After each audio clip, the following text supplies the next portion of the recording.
make his way. And I guess as well, things have matured. I mean, from a technical point of view, what I notice about what you currently have is the sensors are not obtrusive, the actuators equally. In a sense, you've probably now got a technology which can support the idea your grandfather had, but deliver it in a robust and fairly straightforward fashion. Yeah.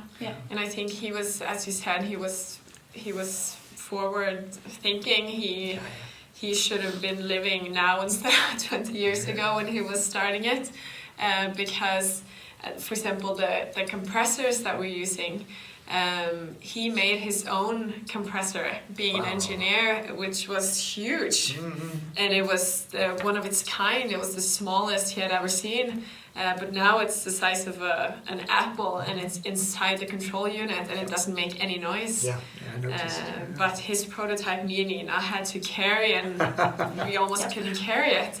And that's why it's been very important for us now that the health personnel, even if it's a tiny man or woman, they can carry it by themselves, because it needs to be portable going from bed to bed.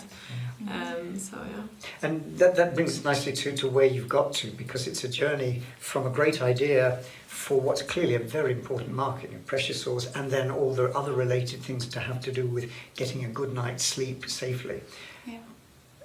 Moving from idea to reality, first of all, you've got to create the thing, and that's where the engineers would have helped. But then you also have to test it, and it seems that from a very early stage, you've been trying the idea out and learning with people. So very much this idea of don't try and develop it and then give it to people, work with them. Can you tell us a little about that?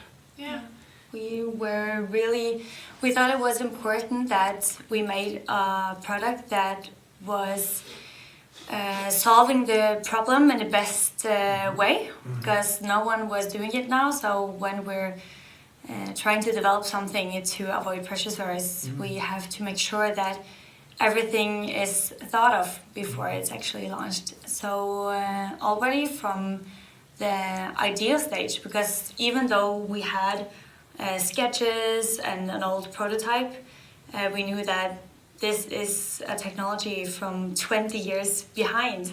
So it's important that we see that has the problem been changed in any way? Is there other things that we should think about now that he didn't have to think about? So we started kind of from scratch, just to make sure that we didn't avoid anything. So we first started by talking to nursing homes. What are you doing today to avoid pressure sores? So we didn't mention that we actually were thinking about building a turning mattress. Just to get to know what are they doing today. And they told us, okay, they are turning people every other hour during the night. Okay, and do you have any mattresses? And then they talked about the different mattresses they had, what was good, what was bad, what would they like if they could get a perfect mattress. And then, as we would hope, they said that we would like a mattress that could move them so we don't need to do it ourselves. And then we're in the right track, and then got to the depth. Okay, so what's important? It has to move together with the bed so you can have your back up and everything. Okay, that's important. And that it has to have different alarm functions and so on. So everything started from just the basics, and then we got more into depth. And so you've been through, by the sound of it, many generations of prototype, each one adding and building on what I guess you knew nothing about. I mean, it sounds as if that nursing home world was a long way from your own experiences, but you built that in. So it's you mentioned earlier people were willing to help. It sounds like a lot of that input has shaped the different prototypes. And at the start we had a very simple prototype with a very simpler mattress than you see now. And we had a huge wooden board, and then we had air and different, what's it called? Valves. That was going to the mattress. And now the sound you're hearing is that all the air coming through it happens automatically with the technology and the software, but we had to actually turn it like a DJ manually just to see how fast would we like it to move. What about the turning cushions? Does it have to be wider, lower, higher?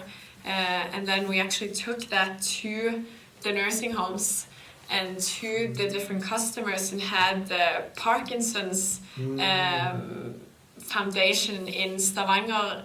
We talked to them about how would they like it to be.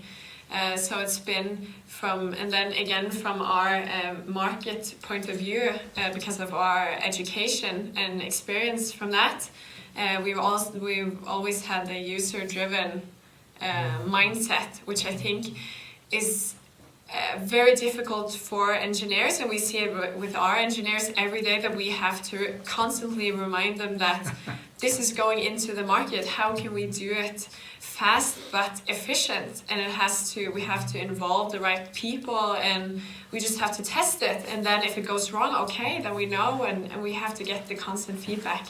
So I think